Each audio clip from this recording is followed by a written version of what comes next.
Hello friends, मेरा नाम है सचिन और आप सभी का स्वागत है आज की इस वीडियो में, जिसमें हम लोग बात करेंगे प्रूविंग इर्रेशनैलिटी ऑफ नंबर्स।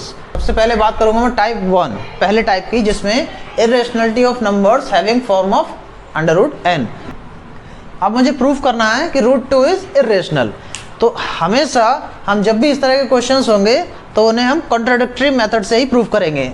और कॉन्ट्राडिक्टरी मेथड क्या कहता है, पहले हम इसका अपोजिट मान लेंगे कि √2 रेशनल है, और लास्ट में जब इसको सॉल्व करेंगे, सॉल्व करने के बाद जब हमें पता लगेगा कि √2 रेशनल नहीं आ रहा है, इसका मतलब क्या है कि हमने जो माना था वो गलत माना था, तो इसलिए इसके जो अपोजिट है वही सही होगा।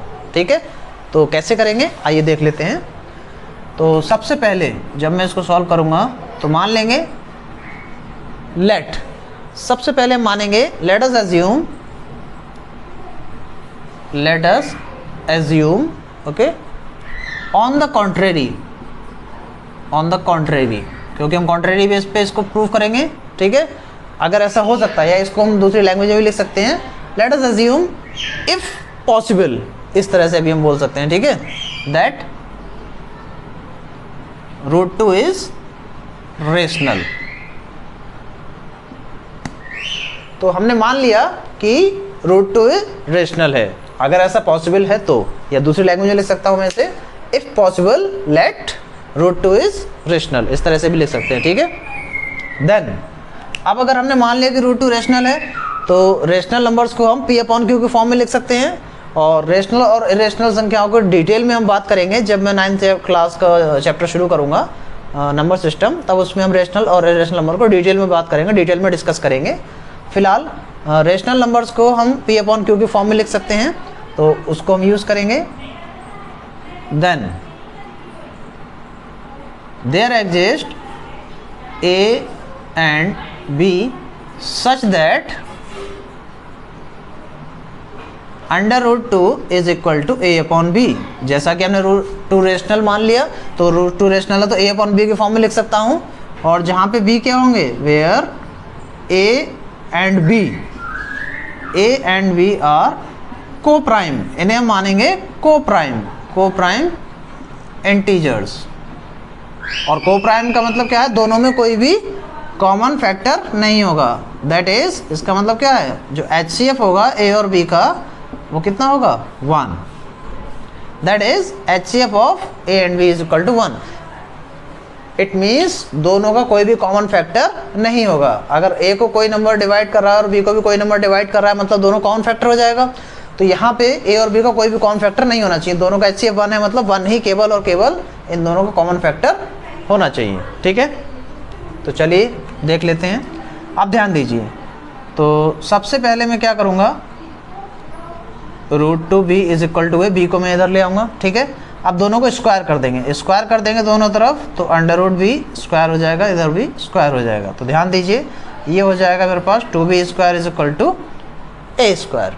ठीक है, इससे मैं इक्वेशन नंबर 1 मान लेता हूँ, इसका इस्तेमाल आगे होगा, देखते हैं। अब ध्यान दीजिए यहाँ से, तो B square is equal to मैं लिखूँगा A स्क्वायर बाई 2। अब देखिए B square is equal to A square by 2 लिखा है, इसका मतलब क्या है, 2 डिवाइड कर रहा है A स्क्वायर को, तो यहाँ से मैं लिख सकता हूँ 2 डिवाइड्स A स्क्वायर। और डिविजिबिलिटी मैंने बताया था कैसे लिखते हैं इसको, 2 डिवाइड्स A स्क्वायर इस तरह से लिखते हैं। ठीक है, तो 2 डिवाइड्स A स्क्वायर। अब ध्यान दीजिए, अगर 2 डिवाइड कर रहा है A स्क्वायर को, तो 2 डिवाइड करेगा A को भी, और ये हमने लिया है कहाँ से, by theorem number 2 of fundamental theorem of arithmetic. Fundamental theorem of arithmetic.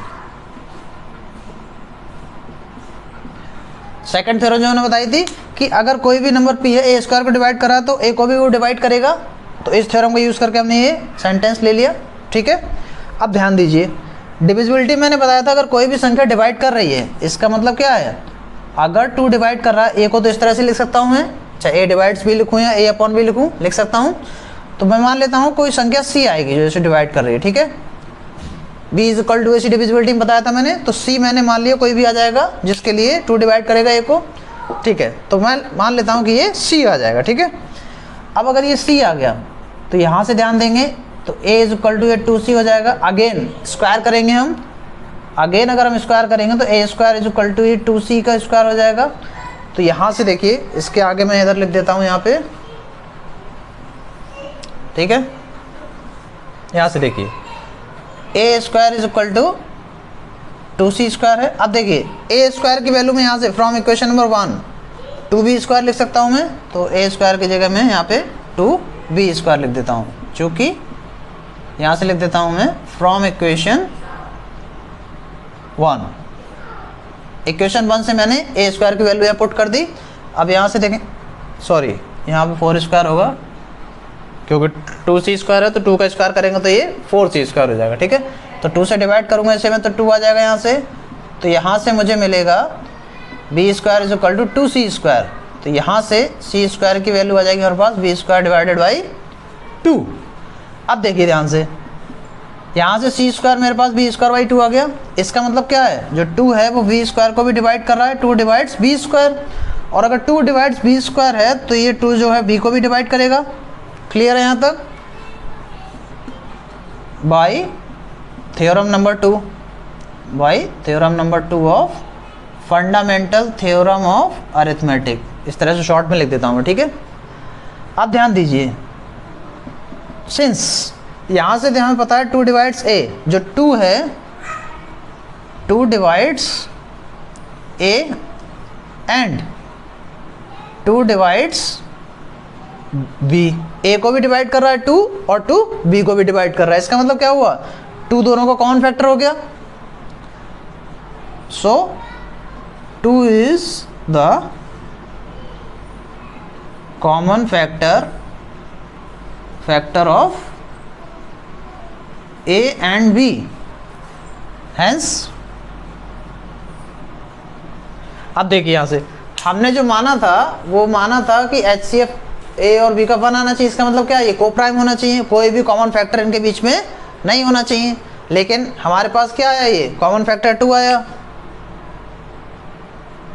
यहाँ से देखिए HCF of a and b, इसका 2 आ गया, ठीक है, क्योंकि दोनों कॉमन फैक्टर है तो 2 आ जाएगा।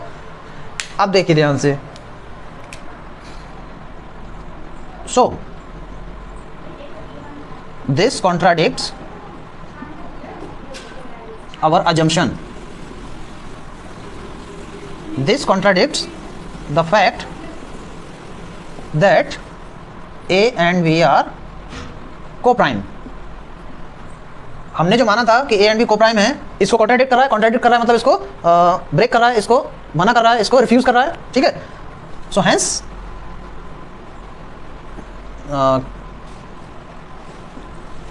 यहाँ से लिखेंगे, so our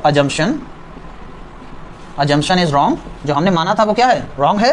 hence √2 is irrational. जो √2 है वो हमारा क्या होगा, इरेशनल होगा, ठीक है। तो कोई भी √n टाइप का कोई भी नंबर होगा, मान लीजिए आप √3 होगा, √5 होगा, √7 होगा, तो प्रोसेस और पैटर्न सेम रहेगा, वैल्यू चेंज होती रहेगी। ध्यान दीजिए, सबसे पहले हम क्या करेंगे, इसको इधर मल्टीप्लाई करेंगे तो √2 की जगह √3 होगा तो √3 का स्क्वायर हो जाएगा, 3 आ जाएगा, तो 3 डिवाइड से a स्क्वायर आ जाएगा। यहाँ पे अगेन 3 डिवाइड से a स्क्वायर होगा तो a/3 हो जाएगा। लेट से c, तो यहाँ पे a is equal to 3c हो जाएगा। तो स्क्वायर करेंगे तो 3a square is equal to 3c square हो जाएगा। यहाँ पे 9c स्क्वायर हो जाएगा, और वैल्यू रखेंगे तो यहाँ पे 3b square is equal to 9c square हो जाएगा। डिवाइड करेंगे 3 3 9 हो जाएगा तो 3 आ जाएगा वहाँ पे। तो b square is equal to again 3c square आ जाएगा, तो फिर से b स्क्वायर अपॉन 3 हो जाएगा यहाँ पे। तो 3 डिवाइड्स b स्क्वायर, तो 3 डिवाइड्स b अगेन 3 हो जाएगा वहाँ पे। तो 3 डिवाइड्स a एंड b, तो 3 जो है वो a और b दोनों को डिवाइड करेगा, तो 3 उसका कॉमन फैक्टर हो जाएगा, अगेन कॉन्ट्राडिक्ट करेगा ये, तो हमारा एजम्पशन रॉन्ग हो जाएगा। तो इसलिए √2 इज रेशनल। इस तरह से हो जाएगा। 7 होगा तो 7 भी सेम, नंबर चेंज होता रहेगा, 7 divides a and 7 divides b, तो 7 कॉमन फैक्टर आ जाएगा। क्लियर है? तो प्रोसेस सेम रहेगी, वैल्यू चेंज होती रहेगी, ठीक है। तो उम्मीद करता हूँ इस तरह से हम लोग कोई भी इरेशनलिटी प्रूव कर लेंगे किसी भी नंबर की, ठीक है। तो चलिए आगे बढ़ते हैं और दूसरे टाइप की इरेशनलिटीज़ को देख लेते हैं, ठीक है। Type number 2, irrationality of the numbers having form of a under root n plus minus under root n etc. कोई भी अदर अंडर रूट n के अलावा कोई भी फॉर्म हो उसकी इरेशनलिटी कैसे प्रूफ करेंगे उसको थोड़ा ध्यान से देख लेते हैं। इसके लिए मैं 2 एग्जांपल से आपको बताऊंगा, टोटल क्लियर हो जाएगा आपको कैसे करना है, ठीक है। अब पूरा का पूरा प्रोसेस दोबारा आपको नहीं करना है, हम यूज़ करेंगे कि इरेशनल नंबर्स का। हमें पता लग गया है कि रूट 2 में अंडर रूट n के जितने भी टाइप के नंबर होते हैं सब इरेशनल होते हैं। इतना फाइंड हम पता कर चुके हैं, प्रूफ कर चुके हैं कि अंडर रूट n इरेशनल होता है, ठीक है। उसका ही इस्तेमाल करेंगे हम बाकी के क्वेश्चंस को सॉल्व करने के लिए, ठीक है। इसके लिए मैं एक एग्जांपल लेता हूं, देखिए, prove that 3 under root 2 is irrational. मुझे प्रूफ करना है 3 रूट 2 इज इरेशनल। अब यहाँ से मुझे इस तरह का मिल गया नंबर, या कोई भी टाइप का हो चलेगा, ठीक है। तो इसमें क्या करेंगे हम, ध्यान दीजिए, same let 3 root 2 is rational if possible, इस तरह से लिख लेता हूं मैं, ठीक है। देन हम 3 रूट 2 को क्या लिख सकते हैं, a अपॉन b की फॉर्म में लिख सकते हैं, सेम, क्योंकि रेशनल ने मान लिया है, where a and b are coprime integers, ठीक है। तो ध्यान दीजिए, अब वापस से मैं दोनों तरफ स्क्वायर करके इस तरह से गड़बड़ नहीं करूंगा, ध्यान देंगे, इसमें स्क्वायर की कोई ज़रूरत नहीं है। इस तरह के केसेस में करना क्या है, लेफ्ट हैंड साइड में या एक तरफ रेशनल रखेंगे हम टोटल, और दूसरी तरफ इरेशनल नंबर्स को रखेंगे, ठीक है। तो हम इसको डिवाइड करेंगे, कैटेगराइज करेंगे, एक तरफ रेशनल होना चाहिए और एक तरफ इरेशनल होना चाहिए, ठीक है। तो मैं क्या करूँगा, अंडर रूट 2 को एक तरफ रखता हूँ, 3 को उधर ले जाता हूँ, तो a अपॉन 3 भी हो जाएगा, ठीक है। अब ध्यान दीजिए, चूंकि a upon 3b is rational, ध्यान देना, a अपॉन 3b क्या है, रेशनल है, तो यहां से मुझे क्या मिला, रूट 2 इज रेशनल। रूट 2 क्या है, रेशनल है, क्योंकि a अपॉन 3b क्या है, p अपॉन q फॉर्म का है। अगर 2 इंटीजर्स को मल्टीप्लाई करेंगे तो इंटीजर ही मिलेगा, और तो ये क्या हो जाएगा हमारे पास, a upon 3b is rational. तो मुझे यहाँ से मिला रूट 2 इज रेशनल, बट हमें क्या मालूम है कि रूट 2 तो इरेशनल होता है, यहाँ तो रूट 2 रेशनल आ गया, ठीक है। So this contradict the fact that root 2 is irrational, क्योंकि हम प्रूव कर चुके हैं कि अंडर रूट n टाइप के जितने भी नंबर्स होते हैं सब इरेशनल होते हैं। तो रूट 2 क्या इरेशनल है, इसको कॉन्ट्राडिक्ट कर रहा है, क्योंकि यहाँ तो हमें रूट 2 रेशनल मिल रहा है। तो कॉन्ट्राडिक्टरी से हम लोग क्या लिखेंगे, hence our assumption is wrong, जो हमने माना था वो गलत है, and 3 root 2 is irrational. 3 root 2 क्या आ जाएगा, इरेशनल, बस इतना ही आपको लिखना है। लीजिए, तो 3 रूट 2 को प्रूव करने के लिए पूरा प्रोसेस करने की जरूरत नहीं है, हम एक तरफ इरेशनल नंबर्स लेंगे, दूसरी तरफ रेशनल नंबर लेंगे, और इस तरह से सॉल्व कर लेंगे, तो हमें पता लग जाएगा कि रूट 2 रेशनल आ जाएगा, और वो कॉन्ट्राडिक्ट करेगा पार्ट को कि इरेशनल पार्ट था ये तो, पर यहाँ तो हमें रेशनल मिला है। इस तरह से कॉन्ट्राडिक्शन से हम लोग इसे प्रूफ कर देंगे इरेशनल है, ठीक है। एक एग्जाम्पल और लेता हूँ मैं, तो यहाँ से देखिए, अब मुझे इसे प्रूफ करना है, तो सेम प्रोसेस रहेगा, प्रोसेस सेम रहेगा, ठीक है। एक तरफ हम कोशिश करेंगे कि इरेशनल रखेंगे, एक तरफ रेशनल रखेंगे। तो यहाँ से let root 2 under root 5 is rational if possible, अगर पॉसिबल है तो हम मान लेते हैं कि ये रेशनल है। देन हम क्या लिख सकते हैं इसे, under root 2 plus under root 5 is equal to a upon b लिख सकता हूँ मैं, इस फॉर्म में लिख सकता हूँ, where a and b are coprime, इतना लिख सकता हूँ मैं, ठीक है। अब ध्यान दीजिए, एक तरफ मैं रेशनल लूँगा, एक तरफ इरेशनल, तो मैं रूट 2 को एक तरफ रहने देता हूँ, या कोई भी एक ले लेते हैं, रूट 2 इधर रहने दें या रूट 5 इधर रहने दें, ठीक है। चलिए रूट 2 को ही मैं इधर ले लेता हूँ, तो ये हो जाएगा a अपॉन b, और माइनस में अंडर रूट 5 इधर हो जाएगा, ठीक है। अब दोनों तरफ स्क्वायर कर दूंगा मैं, जब मैं दोनों तरफ स्क्वायर करूँगा तो ये अंडर रूट 2 स्क्वायर हो जाएगा, ये हो जाएगा a upon b minus under root 5 square. अब यहाँ से देखिए, ये हो जाएगा 2 इज इक्वल टू, अब यहाँ से मुझे मालूम है कि a minus b whole square is equal to, formula क्या होता है, a square plus b square minus 2ab। इस फार्मूला का इस्तेमाल कर लूँगा यहाँ पे मैं, तो देखिए a अपॉन बी है एक ही जगह, तो ये हो जाएगा a upon b square plus ये हो जाएगा अंडर रूट 5 स्क्वायर माइनस ये हो जाएगा 2 into a upon b into under root 5। अब देखिए ध्यान से, यहाँ से मुझे मिलेगा 2 is equal to a square upon b square, यहाँ से ये प्लस का 5 हो जाएगा माइनस ये हो जाएगा 2a upon b into under root 5। ठीक है, तो देखिए ध्यान से, ये अंडर रूट 5 यहाँ लिखा हुआ है, ये रेशनल वाला पार्ट है, बाकी सब ये रेशनल है, तो इसको एक तरफ लिख लूँगा मैं, ये माइनस का इसको इधर ले आता हूँ, ये 2 को उधर ले जाता हूँ मैं, तो ये हो जाएगा 2a upon b into under root 5 is equal to a square upon b square plus 5, और ये 2 को उधर ले जाऊँगा तो प्लस का 2 उधर जाएगा, माइनस का 2 हो जाएगा।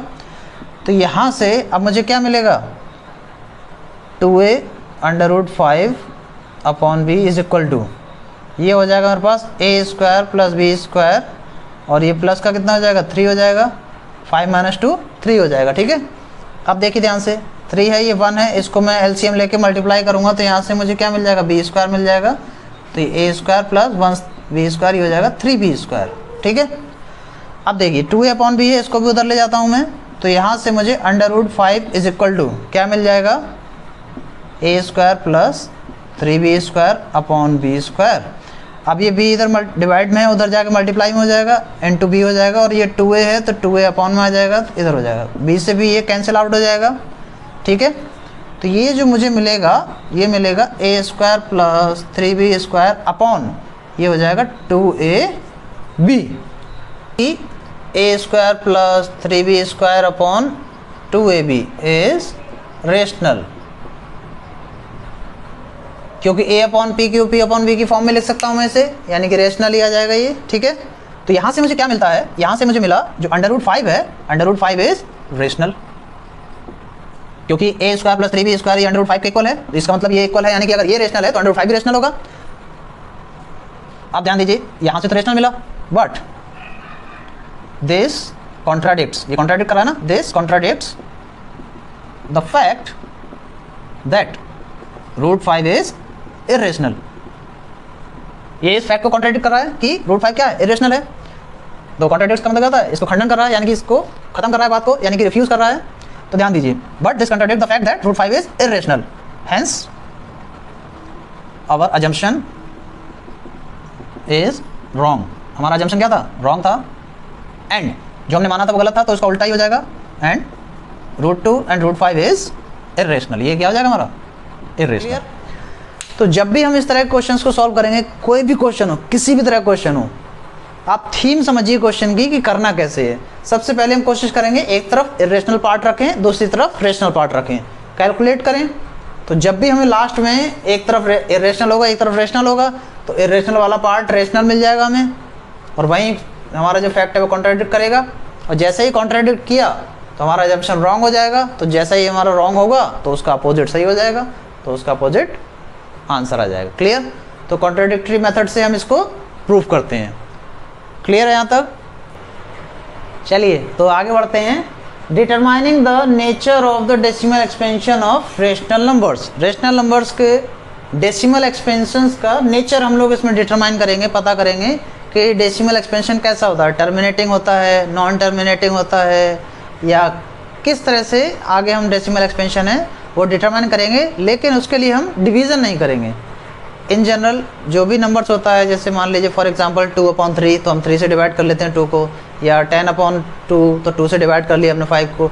तो डिवाइड करके जब हम उसको जितना भी डेसिमल है वो हम काउंट कर सकते हैं, लेकिन यहाँ पे डिवीज़न मेथड का इस्तेमाल नहीं करेंगे। ठीक है, यहाँ पे विदाउट डिवीज़न हम बताने वाले हैं कि जो डेसिमल एक्सपेंशन है वो टर्मिनेटिंग होगा, नॉन टर्मिनेटिंग होगा, या कैसा रहेगा। चलिए आइए देखते हैं। तो यहाँ पे एक थ्योरम है हमारे पास, let x is equal to p upon q be a rational number. अगर x हमारा कोई नंबर है, कोई संख्या जो रेशनल है और p अपॉन क्यू के फॉर्म में है, सच दैट इस तरह से है, is prime factorization of denominator q। अब कोई भी हम अगर लिख रहे हैं तो आपको मालूम है कि ये हमारा, और ये नीचे जो लिखा होता है वो डिनोमिनेटर होता है। ठीक है, तो न्यूमरेटर और डिनोमिनेटर, तो हम देखेंगे prime factorization of denominator q, जो q है हमारा डिनोमिनेटर, इसका prime factorization is of the form, अगर इस फॉर्म का है 2 की power m into 5 to the power n, अगर इस फॉर्म का डिनोमिनेटर प्राइम फैक्टराइजेशन एक्सपेंशन है, then x has terminating decimal expansion. तो जो x हमारा जो नंबर है उसका जो डेसिमल एक्सपेंशन होगा वो टर्मिनेटिंग होगा। Clear? If prime factorization of denominator is not of the form, अगर इस फॉर्म का नहीं है, अगर इस फॉर्म का नहीं है तो x as non terminating repeating expansion. ठीक है, तो यहाँ पे क्या होगा, नॉन टर्मिनेटिंग और रिपीटिंग होगा, क्योंकि ये रेशनल नंबर की हम बात कर रहे हैं, तो अगर टर्मिनेटिंग नहीं होगा तो रिपीटिंग होगा, अगर रिपीटिंग भी नहीं होगा इसका मतलब क्या हो जाएगा, इर्रेशनल हो जाएगा। ठीक है, तो अगर मैं बात करूँ, अगर किसी भी नंबर का डेसिमल एक्सपेंशन ना तो हमारा टर्मिनेटिंग है और ना ही रिपीटिंग है, तो वो नंबर हमारा हो जाएगा इर्रेशनल। ठीक है, तो ध्यान दीजिए, एग्जांपल के लिए मैं आपको बता देता हूँ। जैसे एक एग्जांपल के लिए मैंने लिया 0.537, तो इसको हम समझ लेते हैं। अब यहाँ पे डेसिमल क्या है हमारे पास, आगे कंटिन्यू नहीं हो रहा है, तो इसे बोलते हैं टर्मिनेटिंग डेसिमल। ठीक है, ये एग्जांपल, अगर मैं इसको लिखता हूँ 0.66666 डॉट डॉट डॉट, ये इस तरह चलता जाता है, तो ये हमारा क्या है, नॉन टर्मिनेटिंग। ये हमारे पास है नॉन टर्मिनेटिंग। अब यहाँ रिपीट भी कर रहा है 666, तो नॉन टर्मिनेटिंग रिपीटिंग। और अगर कोई भी हमारा नंबर इस तरह का है कि जो ना तो टर्मिनेट करे ना ही रिपीट करे, तो इस तरह से भी हो सकता है 2 3 5 7 9 1 5 8 3 डॉट डॉट डॉट। क्लियर, अगर इस तरह का कोई भी नंबर है तो ये ना तो हमारा नॉन टर्मिनेटिंग है, टर्मिनेट भी नहीं हो रहा है, नॉन टर्मिनेटिंग नॉन रिपीटिंग, ना ही हमारा रिपीट हो रहा है। तो इन जनरल अगर हम डिवाइड करते हैं तो नॉन टर्मिनेटिंग नॉन रिपीटिंग आता है, तो ये हमारा इर्रेशनल होता है, इरेशनल नंबर होता है। और अगर नॉन टर्मिनेटिंग रिपीटिंग होता है तो ये रेशनल होता है, और अगर टर्मिनेटिंग है तो भी ये रेशनल होता है। तो डेसिमल एक्सपेंशन से भी हम पता कर सकते हैं कि रेशनल है नंबर या इरेशनल है। तो डेसिमल अगर टर्मिनेटिंग होगा तो रेशनल होगा, नॉन टर्मिनेटिंग रिपीटिंग होगा तो रेशनल होगा, और नॉन टर्मिनेटिंग नॉन रिपीटिंग होगा तो इरेशनल होगा। ठीक है, तो चलिए देख लेते हैं कि ये कॉन्सेप्ट आया कहाँ से, 2 to the power m into 5 to the power m, ये कैसे आया, कहाँ से आता है, इसको पहले समझ लेते हैं, उसके बाद हम फिर क्वेश्चंस को सॉल्व करेंगे कि क्वेश्चंस कैसे करना है। ठीक है, यहाँ तक अगर आपको समझ में आ गया होगा कि रेशनल इरेशनल कैसे हम पता करते हैं। यहाँ तो हमारे पास डेसिमल एक्सपेंशन है, इसलिए हमने देख के बता दिया, लेकिन अभी हम विदाउट डिवीज़न जब हम बात करेंगे तो ये कॉन्सेप्ट कैसे आता है, पहले इसको देख लेते हैं। ठीक है, उसके बाद हम लोग क्वेश्चंस करेंगे। जैसे मान लीजिए मैंने सिंपल सा डेसिमल ये लिया, ठीक है, तो जब भी हम डेसिमल को लिखते हैं तो 875, यहाँ से डेसिमल हटाता हूँ मैं, तो डेसिमल, चलो इसको मैं अगली लाइन में करके बताता हूँ। अगर मैं इसको डेसिमल को हटाऊंगा तो नीचे 1 लिखूंगा और जितनी भी डिजिट होती है उतना 0 बढ़ा देता हूँ मैं। ठीक है, चलिए सिंपल सा लेता हूँ मैं, जैसे मान लीजिए मैंने 25 लिया, तो 25 अपॉन इसको जहाँ डेसिमल होता है 1 और उसके आगे जितने डिजिट होती है इसको इस तरह से लिख सकता हूँ मैं। जब भी हम लोग लिखते हैं डेसिमल को तो कैसे लिखते हैं, डेसिमल हटा देते हैं, डेसिमल की जगह 1 लिखते हैं और जितनी भी डिजिट होती है राइट में उतना 0 लगा देते हैं। इस तरह से हम सिंपल डेसिमल एक्सपेंशन लिखते हैं। तो इस तरह से मैंने लिख लिया। एक और एग्जांपल ले लेता हूँ मैं इस तरह से, तो इसको कितना लिखूँगा मैं, 3575 डिवाइडेड बाई, यहाँ डेसिमल की जगह 1 लिख दूंगा मैं और जितनी डिजिट होती हैं उतना 0 लिख देता हूँ मैं। ठीक है, इस तरह से लिख दिया।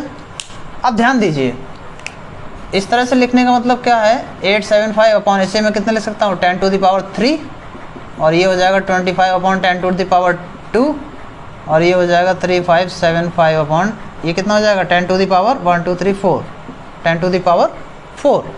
इसका मतलब ये है किसी भी डेसिमल को मैं उसके डिनोमिनेटर को 10 to the power m form में लिख सकता हूँ, और 10 को मैं क्या लिख सकता हूँ, 2 इंटू 5। इसका मतलब ये है कि 10 को मैं कभी भी 2 और 5 के मल्टीप्लाई में लिख सकता हूँ, और 10 टू द पावर अगर n लिखना हो मुझे तो 2 into 5 to the power n लिख सकता हूँ मैं। इसका मतलब क्या हो जाएगा, 2 to the power n into 5 to the power n।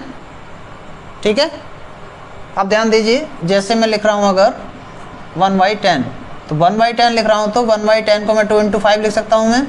अगर मैं 1/100 लिख रहा हूँ तो 1/100 है तो इसे मैं 2 to the power 2 into 5 to the power 2 लिख सकता हूँ मैं। 2 दूनी 4, 5 पंजे 25, 25 चौका 100 हो जाएगा। ऐसे ही अगर मैं 1000 को लिखूँ, 1000 को लिखना होगा तो 2 to the power 3 into 5 to the power 3 लिख सकता हूँ मैं। तो ऐसे ही जब मुझे कोई भी नंबर लिखना होगा, ठीक है, डॉट डॉट डॉट चलता चला जाएगा, तो ऐसे ही पावर्स हमारी बढ़ती चली जाएंगी। तो यहाँ पे मुझे मिलेगा 2 to the power m into 5 to the power m। ठीक है, अगर मैं बात करता हूँ 10 टू द पावर m की, इस तरह से मिल जाएगा मुझे। क्लियर है, तो 2 to the power n to 5 to the power n इस तरह का मुझे नंबर मिल जाएगा। लेकिन हर बार ज़रूरी नहीं है कि 1 में ही हो, ज़रूरी नहीं है कि हर बार 1 हो। यहाँ पे अगर मान लीजिए कोई नंबर है, मान लीजिए यहाँ पे 25 है, तो 25 है तो इसको मैं डिवाइड भी कर सकता हूँ मैं। अब इसको मैं डिवाइड करूँगा तो 25 4 हो जाएगा यहाँ पे। तो यहाँ से जैसे मान लीजिए ये 10 टू द पावर 2 है, इसे मैं लिख सकता हूँ 2 to the power 2 into 5 to the power 2, और 5 टू द पावर 2 है तो ये कैंसिल आउट हो जाएगा। तो यहाँ पे क्या बचेगा, ये 1/2 टू द पावर 2। ठीक है, तो ज़रूरी नहीं है कि हर बार जो 10 टू द पावर 2 हो तो 1/, दोनों की पावर सेम होगी। अगर कुछ कैंसिल आउट हो जाता है तो उसकी पावर अलग अलग भी हो सकती हैं। इसीलिए जब पावर अलग अलग होंगी तो कोई भी जो हमारा डिनोमिनेटर होगा, तो वो हमारी जो थ्योरम आई है वो यहीं से आई है कि 2 to the power m into 5 to the power n, इस टाइप का अगर होगा तो वो हमारा एक्सपेंशन टर्मिनेटिंग होगा, और इस तरह का नहीं होगा तो एक्सपेंशन नॉन टर्मिनेटिंग रिपीटिंग होगा। क्यों? क्योंकि हम बात कर रहे हैं केवल रेशनल नंबर्स की, और रेशनल नंबर्स में या तो एक्सपेंशन रिपीटिंग होता है, सॉरी या तो टर्मिनेटिंग होता है या फिर नॉन टर्मिनेटिंग रिपीटिंग होता है। ठीक है, और जब इरेशनल की बात करेंगे तो नॉन टर्मिनेटिंग नॉन रिपीटिंग। ठीक है, तो उम्मीद करता हूँ यहाँ से समझ आ गया होगा आप लोगों को कॉन्सेप्ट कि ये थ्योरम कहाँ से आई है, कैसे आई है। ठीक है, तो कुछ एग्जांपल से हम लोग इसे समझ लेते हैं कि कैसे करेंगे। ठीक है, कुछ सिंपल एग्जांपल हैं। इसका डिनोमिनेटर देखिए 2 to the power m into 5 to the power n type का है। इसका मतलब क्या है, इसका जो डेसिमल होगा वो टर्मिनेटिंग होगा, टर्मिनेटिंग होगा। यहाँ पे देखिए 37/2 टू द पावर 5 है, 2 टू द पावर 5 है तो into 2 to the power 5 to the power 0 लिख सकता हूँ मैं, क्योंकि किसी भी पावर 0 होगी उसकी वैल्यू 1 होती है, तो 1 की जगह 5 टू द पावर 0 लिख सकता हूँ मैं, यानी कि 2 to the power m into 5 to the power n type का है।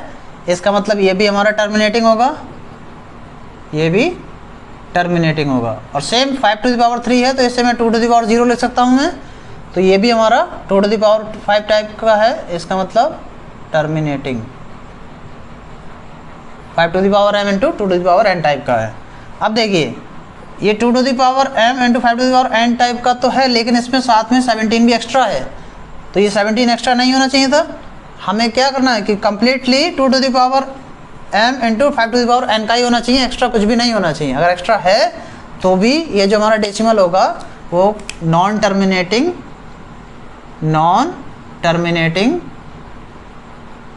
रिपीटिंग होगा। क्लियर है सभी को? इस तरह से हम लोग पहचान लेंगे कब टर्मिनेटिंग होगा, कब नॉन टर्मिनेटिंग रिपीटिंग होगा। ठीक है, इस तरह के क्वेश्चन हम देख लेते हैं। ऐसा क्वेश्चन भी आता है without actually performing the long division. Long division हमें परफॉर्म नहीं करना है। State whether the following rational numbers will have terminating और non terminating repeating decimal expansions. इसको कैसे करना है देख लीजिए। इसमें मैंने 3 पार्ट कंसीडर किए हैं। तो पहला पार्ट 17/8। तो सबसे पहले मैं क्या करूँगा, 8 को परफॉर्म करूँगा मैं फैक्टराइजेशन। कितना हो जाएगा, 2 4s 2 2s 2 1s। ठीक है, इसका मतलब क्या है, मैं इसे लिख सकता हूँ 17/8 की जगह मैं लिख सकता हूँ 2 इंटू 2 इंटू 2 इंटू 2, और इसे मैं लिख सकता हूँ 17/2 टू द पावर 3। अब देखिए ध्यान से, जो मेरा डिनोमिनेटर है वो 2 टू द पावर 3 के टाइप का है, इसका मतलब इसे मैं 5 टू द पावर 0 लिख सकता हूँ। तो इसका जो डेसिमल होगा वो क्या होगा, हमारा टर्मिनेटिंग होगा, क्योंकि उसी फॉर्म का है, हम देख चुके हैं। बिना डिवाइड किए मैंने पता कर लिया कि इसका डेसिमल एक्सपेंशन टर्मिनेटिंग होगा। ठीक है, ऐसे ही दूसरा पार्ट भी देख लेता हूँ मैं। दूसरा पार्ट है मेरे पास 15/1600। तो 1600 का जब मैं डिवीज़न परफॉर्म करूँगा, सॉरी फैक्टराइजेशन परफॉर्म करूँगा, तो कितना लिख सकता हूँ मैं, 2 into 800, again 2 into 400, again 2 into 200, 2 100, 50, 25 and again 5 5 25 5 5 1। Clear? इस तरह से मैंने इसका जो परफॉर्म किया, इसको मैं लिख सकता हूँ 15 इसको मल्टीप्लाई की फॉर्म में लिख सकता हूँ मैं 2 into 2 into 2 into 3 3 6, 2 into 2 into 2 3 3 6 into 5 into 5। इस तरह से लिख सकता हूँ मैं। तो इसे लिखता हूँ 5 इंटू 2 टू द पावर ही हो जाएगा 6 इंटू 5 टू द पावर हो जाएगा ये 2। तो इसका जो डिनोमिनेटर है 2 to the power m into 5 to the power n type का है। इसका मतलब ये भी हमारा डेसिमल क्या होगा, टर्मिनेटिंग होगा। ये भी टर्मिनेटिंग होगा। ठीक है, नेक्स्ट थर्ड पार्ट देख लेते हैं। थर्ड पार्ट है हमारा 64 डिवाइडेड बाई 455। ठीक है, तो 455 का मैं जब भी फैक्टराइजेशन करूँगा तो 5 से डिवाइड करूँगा, 40, 5,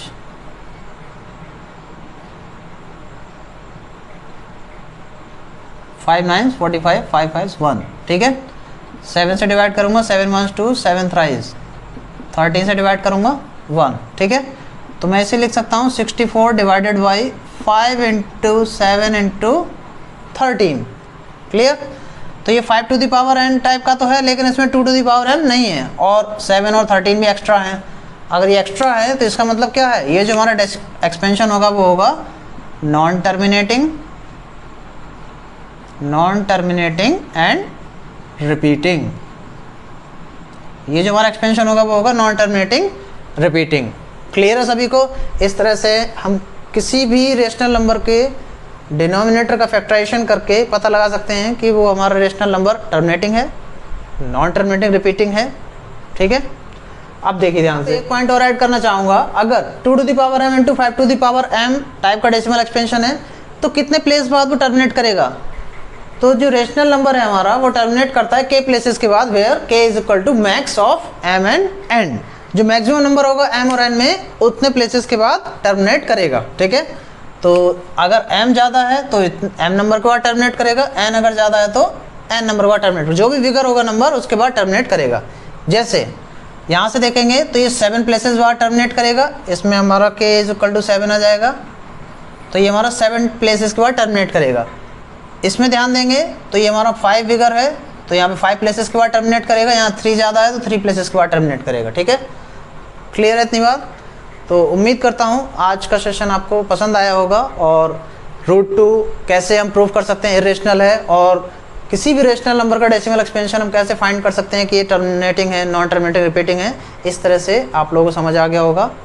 अगर आपको वीडियो अच्छा लगा हो तो वीडियो को लाइक कीजिए और चैनल को सब्सक्राइब कीजिए, और अपने दोस्तों के साथ शेयर कीजिए ताकि उन लोगों के पास ज़्यादा से ज़्यादा पहुँचे ये वीडियो, और वो भी इन चीज़ों को आसानी से समझ पाएँ। ठीक है, तो आज के लिए इतना ही। Thank you.